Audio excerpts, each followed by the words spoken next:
Khamzat Chimaev has done it. He is now the new middleweight champion and showed 5-round cardio. And it seems like Khamzat's legendary training camp, with all of the high-level coaches that he had, and then pulling him away from overtraining, seemingly improved his cardio to drastic standards. So he went from tiring out after the first round to now be able to fight for 5 rounds at a particular pace. There was a lot of wrestling, there was a lot of takedown shots, and according to total strikes, there was a lot of ground and pound, although most of them were not that damaging. He landed 37 significant strikes throughout 5 rounds, but over 500 total strikes, which is the most in UFC history for a single fight. So shooting takedowns, controlling the opponent, going for some rear naked chokes that were all defended by Dricus, which deserves a lot of respect because not a lot of fighters have the capabilities of defending chokes like that. Dricus didn't even let them get close, whereas Usman was sunk deep into one, Whitaker got neck cranked, various other fighters got rear naked choked by him, but Dricus didn't even let them get close. His wrestling defense was nearly non-existent. He couldn't defend a takedown until later in the fight where they got slippery, but then couldn't defend the chain wrestling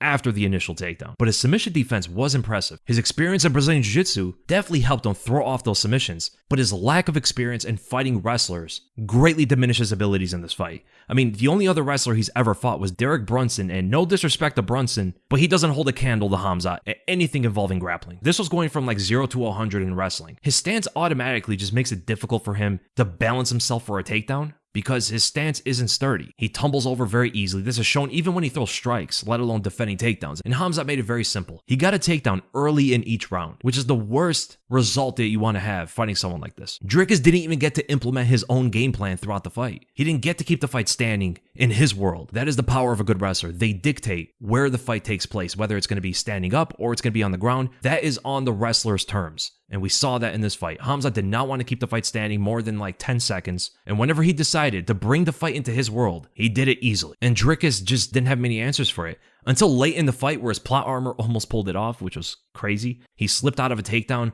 landed on top, then later reversed Khamzat's takedown for the first time. I don't know what filled his veins there. I don't know what turned the tides of the fight for him because he was never able to do that before. It's the plot armor. It buffed him for a second. Got into full mount, went for the rear naked choke, which was closer than any of Khamzat's. That almost made me a believer of plot armor right there. After losing 10-8 rounds multiple times, to win a fight like that would be something out of a movie. But Khamzat was able to defend it. Then Dricus went for a Hail Mary guillotine. Understandable. He was down in so many of the rounds. But Khamzat was able to defend it because of how slippery he was as well. But interesting enough, the first takedown of the fight. So he starts the entire fight with a front kick to the body. And that alone conditioned Dricus. Dricus switches stances to evade it, creating space in between them. A feint from Khamzat gets Dricus to reverse his stance.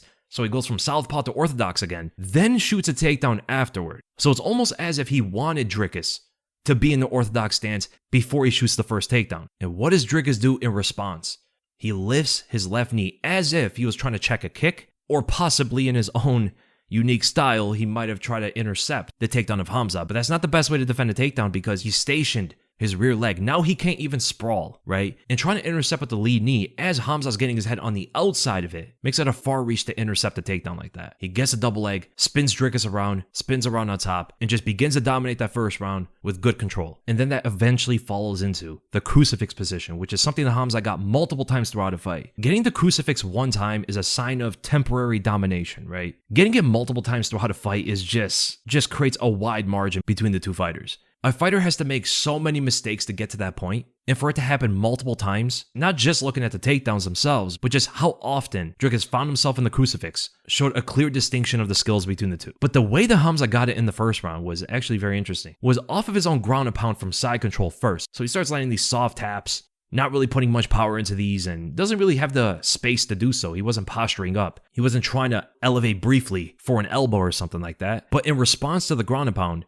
Dricus reaches with his right hand to get under Khamzat so he can separate. And as soon as he does that, Khamzat traps that right hand, pushes it into the mat, and then steps across it with his knee, getting that crucifix position. So it was based off that ground and pound that he got it initially. And the reason why Khamzat wasn't able to inflict damage there was because of the way Dricus was positioning himself. While under Khamzat, he was leaning his head into Khamzat's neck, and the arm cannot generate as much power from that short distance. Dricus knew exactly how to nullify any potential damage there because he did that multiple times throughout the fight. It wasn't just that one time. But if he moved his head on the opposite side, let's say he leaned his head away from Khamzat's, that's going to allow Khamzat to land more powerful shots but Khamzat was so heavy on top, and a lot of the bucking from Dricus was expending so much energy because Khamzat was able to plant himself with that left hand on the ground, creating like a tripod position so Dricus couldn't nudge him off. But he eventually does get out of it by, again, hip bumping and then rotating clockwise under Khamzat. It took a lot of energy to do that, but he was eventually able to get out of the crucifix. And Dricus span around to put his feet on the fence, so he has the option to kick off of it and try to get out of the position entirely, but Khamzat recognized it, showing good octagon awareness,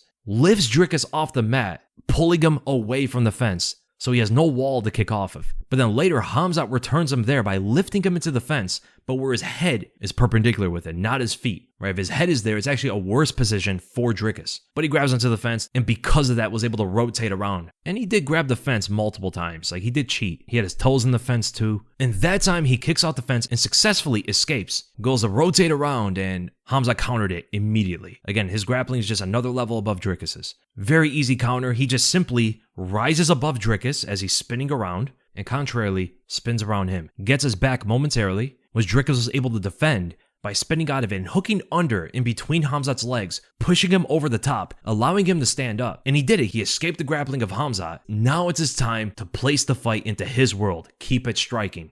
But he stands straight up. He doesn't create any space as he's getting up. He doesn't scoot away. He doesn't try to get away from Khamzat whatsoever. He literally stands up in place and throws a left hook with it. He stays right in front of the chain wrestler and expects like the left hook was going to knock him out or something. He's not even on his feet. And Khamzat is obviously going to keep his head lowered for the wrestler that he is. In the last split second, Dricus tries to sprawl on top of it, but then he goes for a guillotine as Khamzat is spinning him around again. So it's a similar type of takedown that he got before. Honestly, he could have tried to pull guard instead of going for a submission, because that type of takedown Khamzat went for tumbles Dricus to his side, establishing the position inside control. So he didn't even get into first base. And it's pretty funny in the corner between the first and second. Dricus asks his coach, "That is the best Khamzat's got, right?" And his coach confirms it. He started smiling after his coach said that. It's like, okay, that's the best he's got. Now I could take over the fight. Little does he know, the fight never changes and Khamzat never gassed out. He kept the same pace the entire fight, where Dricus was expecting Khamzat to slow down. And then we go to the takedown in the second round. And here it shows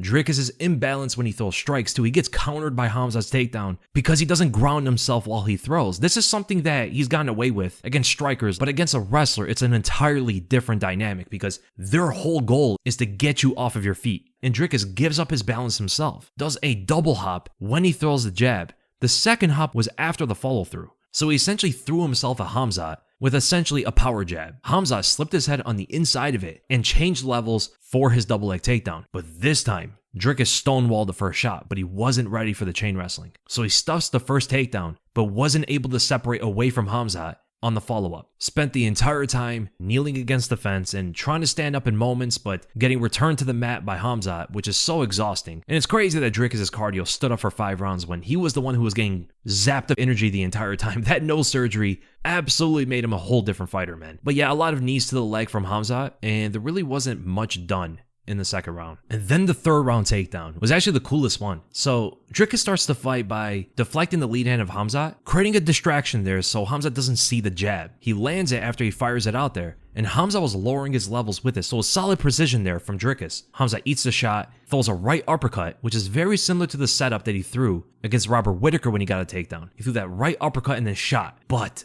again, because of the way that Dricus throws his punches, he just doesn't exit away from his shots fast enough. And sometimes doesn't even try to. He just goes forward with his shot. When Khamzat counters, he steps out far to the outside with his right leg, pushes Dricus up against the fence, lifting him above and slams him on the mat. This was the best takedown of the fight. But then it continues with the kneeling against the fence, and again Dricus stands up, Khamzat returns him to the mat. Pretty much a rinse and repeat. And a mix of the action in the first round to go with it too, because Dricus found himself again in the crucifix position with the exact same thing he did before. He's leaning his head into Khamzat's neck, reducing the damage of the ground and pound. And Khamzat resorts to a very interesting tactic. He actually digs his elbow into Dricus' right eye to lean his head on the opposite side. Right? Dricus obviously doesn't want to get an elbow into his eye, so he leans his head away from the elbow, which is also the position that Khamzat needs to deliver with more damage from his ground and pound. So a lot more powerful strikes landing there in what became a more dominant round from Khamzat, this is the round he caused the most damage in. And after taking the most powerful shots in the fight from Khamzat, Dricus essentially does a sit-up to get out of the Crucifix, leaves an open guard. Khamzat easily passes into full mount with absolutely no resistance from Dricus. And while in full mount, he tries to buck his way out of there, hip bumping, and nothing works. Except giving up his back, because he doesn't want to get ground and pounded. Khamzat was throwing a flurry of shots, and Khamzat goes for more rear naked chokes that Dricus defends every single time. He goes from the right grip to the left grip to the right grip again. Now the takedown in the 4th round was a lot simpler, so the round begins with both guys throwing strikes, but Khamzat had more frequency in the beginning of the round. And from the southpaw stance, he throws that jab that he's so effective with. Khamzat's not much of a striker, but the jab is something he throws very well. Minimal telegraph, steps with it perfectly, and has great extension on the shot. The only thing is, after the execution, he does drop it. But what does it matter when he drops his head right after to go for a takedown? So the opening for a counter for Dricus isn't going to be there for that long, even as Khamzat drops his punches. So instead of focusing on the counter attack, he's got to now defend the takedown immediately after. Khamzat shoots in far, but Dricus sprawls.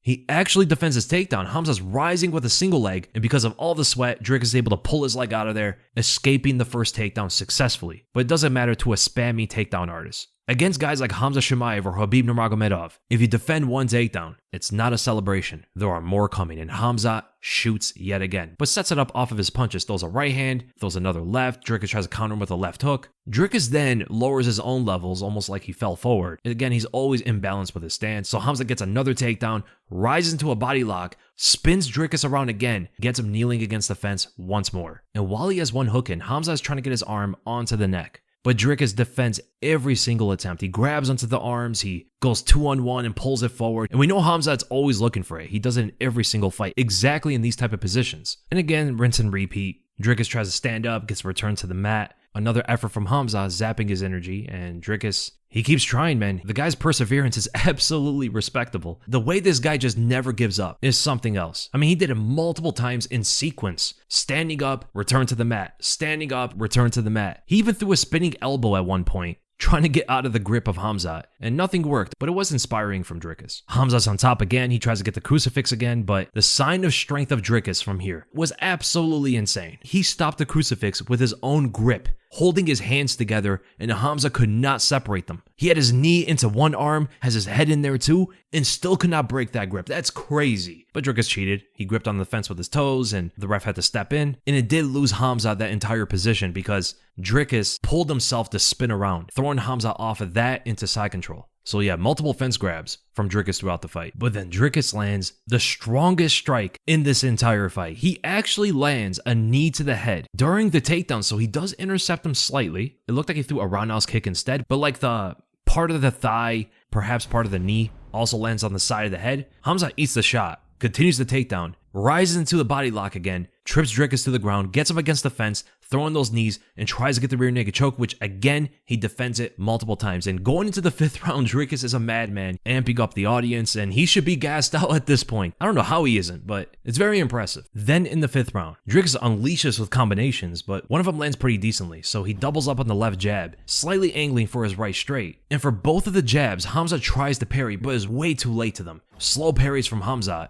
and when the right straight is fired out there, he raises a high left guard that is also too slow. The right straight gets on the inside of it. He eats all 3 of those punches and then returns with a takedown. So he throws a left hand, synergized with his takedown. Dricus tries to counter him with a pull right uppercut that whiffs. Khamzat gets around the hips, but Dricus defends the takedown, rises up with Khamzat on his back, body lock again, steps behind the feet and trips him to the ground, ending on top. And again, wounds up in the Crucifix. Khamzat goes for an Americana, but Dricus defends it by leaning and rotating his body into it. But that's going to give up his back, and Khamzat continues his control in the 5th round. And more of the same, Dricus stands up, gets returned to the mat, but then it works. It finally works for Dricus. So Khamzat has a body lock, and all Dricus does is literally just spin around as fast as he could. Khamzat falls to the ground as he's pulling onto Dricus. And now Dricus is on top of Khamzat in half guard. A very much turning of the tides in the grappling department. We're not used to seeing Khamzat on the bottom. He's never really there. But by working on his left underhook to rise up, he does give his neck to Dricus and he goes for the guillotine. The Hail Mary guillotine. He's down on the scorecards terribly. He needs to make this work. He needs to get the finish. And that was the closest opportunity he got. He pulls the arm in guillotine and Khamzat just slips out of it. But also finally for the first time,